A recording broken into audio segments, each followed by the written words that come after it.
Syöttäjänä tässä maalissa Otakar Janetski. Puolitoista minuuttia tämän jälkeen Jokerit karkasi lopullisesti. Kolmannen maalin viimeisteli Sami Vaasteen.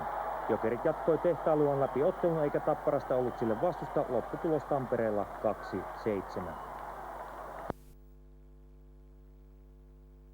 Markkinointiin ja Suomen 18-vuotiaiden maajoukkueen valmentajaksi palaava Rauno Korpi.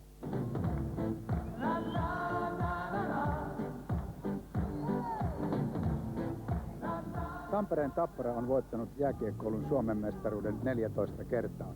Menestys huipentui 3 peräkkäiseen Suomen mestaruuteen 1980-luvun lopussa.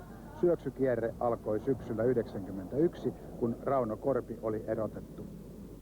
Se oli rankka kokemus, mutta ei välttämättä enää sen jälkeen, kun tiesi, mitä taustoja asiaan liittyy. Mutta niistä mä en halua. Meillä oli silloin melkoiset johdolliset ongelmat seuran parissa. Johdon puolelta seura ei ollut millään tavalla hanskassa.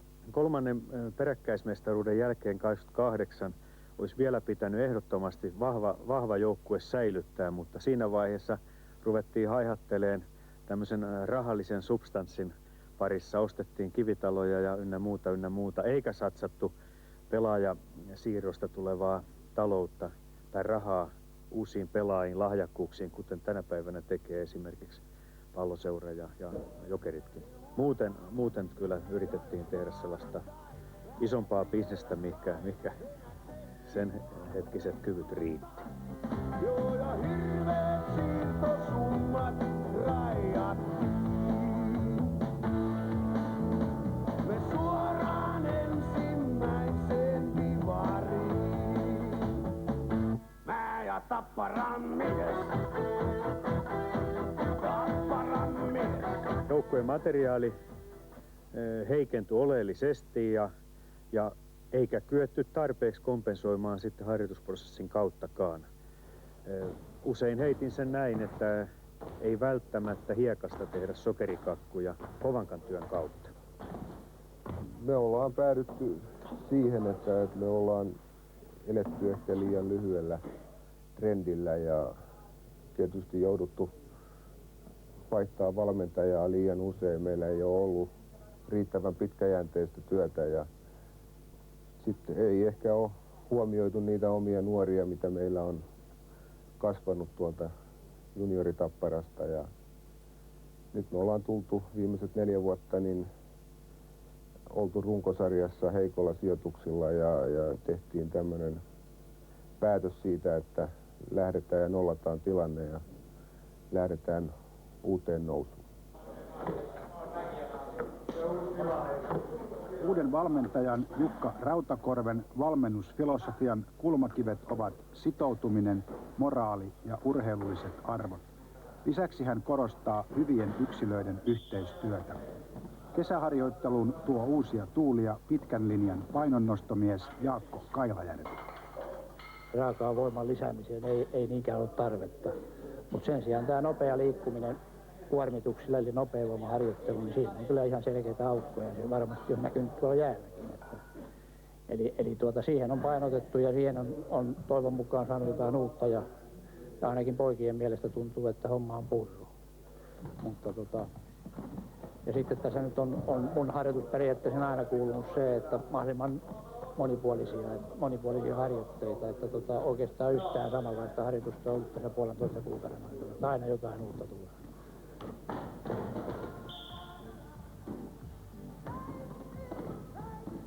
Haluaisitko vielä voittaa Suomen mestaruuden Tapparan valmentajana? Tapparan valmentajana tai Tapparan parissa vaativissa tehtävissä haluan voittaa 3 vielä. Silloin on 10 mestaruutta takana. Kuinka pian tulee ensimmäinen? Ennen vuosituhannen vaihdetta varmasti.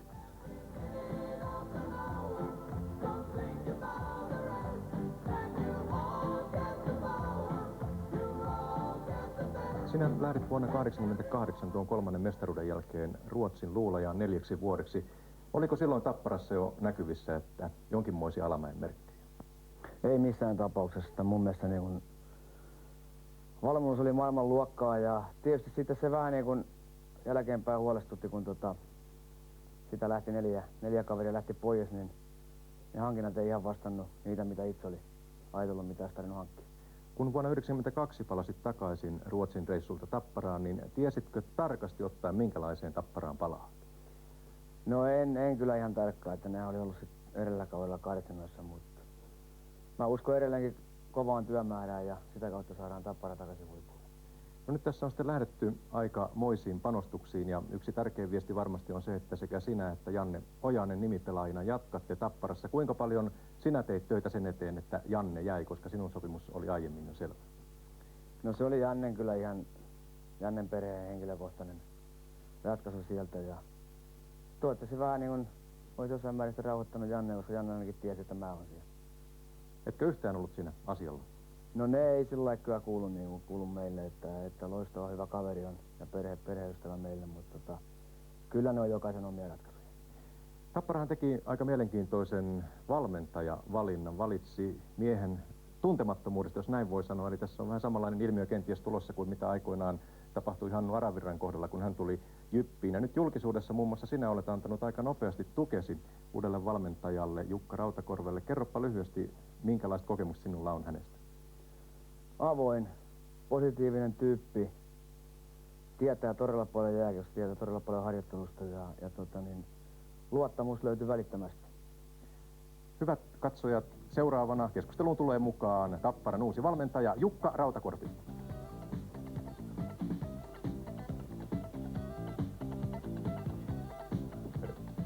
Morjes. Moi. Morjes. Sitä ollaan lähtöisin Keuruulta, ollaan kyllä kiekkopuolen maistereita. Joko se maisterin tutkinto on muuten valmis? Vai vieläkö puuttuu? No ei se ihan vielä ole. Vielä on se yksi pieni tentti hoitamatta sinne. Ehkä tässä tulevan kesän aikaa hoidetaan sekin tässä. Mutta aika hyppy kuitenkin Keuruulta hypätään Manselaisen kiekkoilun yhden lippulaivan peräsimeen. Kerropa vähän tätä kuviota, mitenkä neuvottelut lähtivät käyntiin.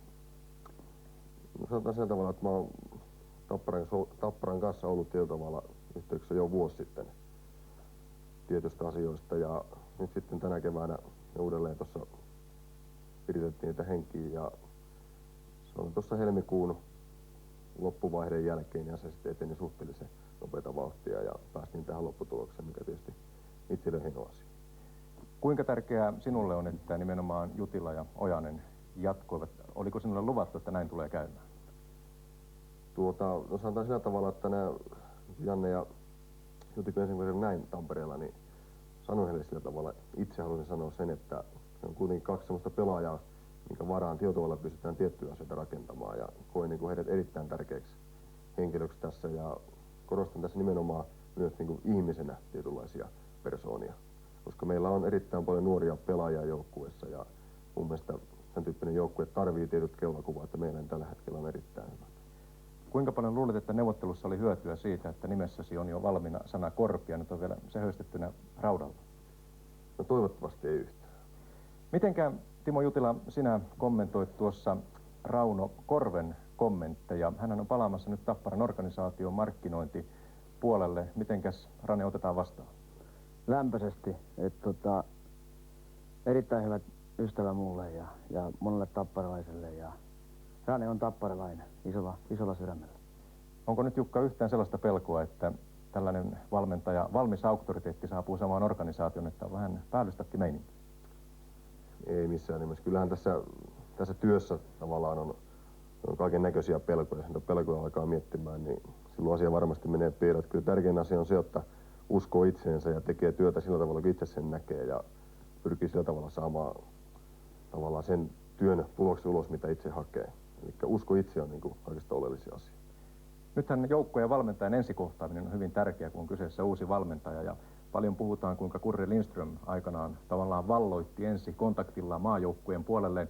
Mitä Jukka Rautakorpi kertoi teille, kun ensimmäisen kerran tapasitte joukkue ja uusi valmentaja? No silloin kun mä Jukan tapasin, niin se kertoi mulle systeemiä, miten tätä hommaa lähdetään viemään eteenpäin. Ja mä innostuin ja kiinnostuin hommasta välittömästi. Ja just se luottamus ja avoimuus, mikä siinä oli, niin se tuli päällimmäisenä mieleen välittömästi. Mitä uutta hän on tuonut harjoitteluun?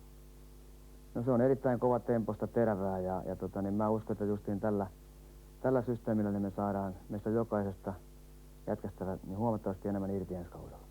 Kun uusi valmentaja joutuu tämän paikkansa ottamaan, niin minkälaisia asioita sinä olet muun muassa pohtinut? Oletko miettinyt, että auktoriteetti täytyy jotenkin saada vai onko tämäkin ajattelu jo vanhaa? Kyllä mun mielestä se on vanhaa. Kyllä tärkeintä on niin kuin pyrkiä nopeasti kartoittamaan se, että millä tavalla joukkoja niin kuin tähän asti on tullut, minkälainen se historia, niin kuin lähihistoria on olemassa ja hakea sieltä semmoisia vahvuuksia, mitä Tapparalla on ja pyrkiä ne sitten niin kuin mukauttaa se omaa filosofiaa ja rakentaa niistä semmoinen kokonaisuus. Mikä oli päällimmäinen johtopäätös tästä tarkastelusta? No se, että Tapparan siellä vahvuus on ensimmäinen on se, että on erittäin paljon lahjakkaita pelaajia. Tampereella on lahjakkaita pelaajia ja se tietysti osoituksena on myös se, että meidän PSC-juniorit on voittanut 2 viime vuotena mestaruuden, plus sitten myös kokeneemmat pelaajat, jotka on varmasti niin pelimeinaan erittäin lahjakkaita. Ja toinen ehkä semmoinen iso vahvuus on tämmöinen niin kuin harjoituskulttuuri. On totuttu harjoittelemaan erittäinkin pitkiä aikoja raskaita harjoituksia, että jopa vielä tuntuu, kun nyt vedetään hieman niin kuin lyhempiä harjoituksia, niin kaverit on vielä niin kuin virtaa täynnä reenin loppupuolellakin. Että sillä tavalla mun mielestä ne on 2 niin kuin tärkeintä asiaa, kun lähdetään viemään jääkiekkoa eteenpäin jossain seurassa. Tärkeää on, että valmentaja puhuu samaa kieltä kuin joukkue. Jokos Timo Jutila olet järjestänyt Jukka Rautakorvalle Tampereen murteen kurssiin? Ei ole vielä, siihen ei ole vielä ollut aikaa, mutta meillä tulee tuossa kesällä sitten sellainen 2 viikon lomajakso, niin eiköhän se siinä hoideta kuntoon. Jokos Jukalla tällaiset tamperelaiset avainsanat ovat hallussa? No ei varmasti ihan vielä ole, mutta tuossa tulisikin Jutin syteltiin pitkät tovit tänne, kun tultiin. Ja kyllä siinä tietysti on varmasti jovahteita, mitä täytyy vielä tässä oppia jatkossa. Nyt suomalainen kiekkoilu on tavallaan aika tiukassa paikkaa, vaikka valtava huumaa maailmanmestaruuden myötä, niin kotimainen liiga kuitenkin on tilanteessa, että iso joukko tähtipelaajistamme lähtee pelaamaan ulkomaille. Timo Jutila, mitä SM-liigaseurat voivat tehdä, jotta kato ei käy näin kovana? Jatkaa samaa mallia, mitä tähän mennessä ollaan tehty, että meillä on hyvin organisoitu jääkiekkoliitto ja SM-liiga. Ja sitä kautta niin saada näitä uusia Saku Koivuja, Edelehtoisia, Ville Peltosia tänne lisää. Että samaa mallia jatkaa vaan kovaa työntekoa. Onko asetelma edelleen se, että Keski-Euroopassa, Ruotsissa, puhumattakaan Pohjois-Amerikasta, rahatukot ovat huomattavan paljon paksumpia kuin Suomessa pelaajapalkkioissa? No onhan siinä tietysti jotain eroja, mutta en mä usko, että se raha on siinä ainoa tärkeä. Onhan tuossa jätkiä, jotka on ollut kohta 7-8 kautta A-maajoukkueessa. Ne varmaan haluaa nähdä vähän muutakin, oppia kielen, nähdä uutta kulttuuria. Et ei se pelkkä raha kumminkaan ole se ainoa motivoiva tekijä, mutta tietysti tarjoaa jotain leivän päällekin saada. Tapparan yhteydessä puhutaan myös vielä muutamasta lisänimestä. Vesa Viitakoski vai Jarkko Varvio? Kumpi pelaa Tapparan paidassa? No tässä on vasta tietysti kovin tarkasti tuohon pysty sanomaan, että me edelleen haetaan muutamaa pelaajajoukkueeseen, jotta sekä puolustaja että hyökkääjä, että katsotaan mikä ratkaisuun tässä pysytään vielä kesän kynnyksellä. Kumman tästä kaksikosta valmentajana ottaisit mieluummin? No varmasti ottaisin molemmatkin, jos siihen pystytään. Aika sitten näyttää, tuleeko Tapparaan vielä minkälaisia lisävahvistuksia. Joka tapauksessa merkit uudesta noususta ovat nyt vahvasti olemassa. Perjantaina Pelikaani tarjoaa tuttuun tapaan jälleen vihjeet veikkaajille ja vedonlyöjille, ja me palaamme ensi tiistaina tällä samalla kanavalla jälleen pitkän Pelikaanin muodossa Kehiin. Lähetysaika siis kello 19 ja kanava on 2. Kiitoksia seurasta ja oikein hyvää illanjatkoa.